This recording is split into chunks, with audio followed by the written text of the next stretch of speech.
প্রেমে পড়লে এত কেন কষ্ট হয় জানো লাবণ্য? কেন মনে হয় ও ছাড়া সব অন্ধকার?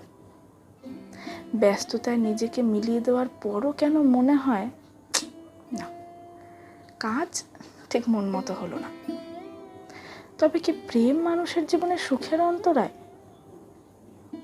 প্রেম আজীবন সুন্দর, কিন্তু প্রেমে যেদিন অসুখ বাঁধবে, যেদিন চাহিদার হার বাড়তে বাড়তে পৌঁছে যাবে সীমানার শেষ ঊর্ধ্বে, জানবে সেদিন থেকে দুঃখ করা নাড়বে মনে। আসলে আমরাই আমাদের দুঃখ দিয়ে থাকি, আর এর সূচনা আমরাগুলো আমার হওয়ার কারণে। কিন্তু জীবনের পথে চলতে গেলে সবাই তো এমন একজন চায় যে সুখের দিন ঠিক ততটাই হাসবে, দুঃখের দিনে ঠিক ততটাই আঁকড়ে ধরে জড়িয়ে ধরবে যতটা একজন নিজের কাছের মানুষ ধরে।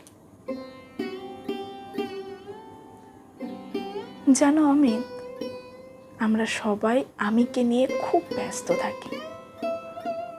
আমরা সবাই চাই আমার সাথে থাকবে, আমার পথে চলবে, আমার মতো বলবে, আমার মতো করবে। বলো তো অমিত, আমরা প্রেম চাই নাকি আদেশ দেওয়ার দাস চাই? প্রেমে প্রথম শুরুতে সবাই বলে আমাদের স্বপ্নগুলো একসাথে পূরণ করব, কিন্তু দিনগুলো যত বুড়ো হয় স্বপ্নগুলো ততই আলাদা হতে থাকে, আলাদা হতে থাকে ভাবনারা, আর এর থেকেই তৈরি হয় দূরত্ব।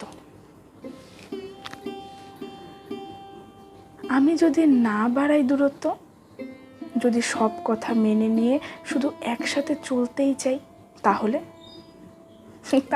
তো তোমার চোখের জলে বালিশ ভিজবে সারাটা জীবন।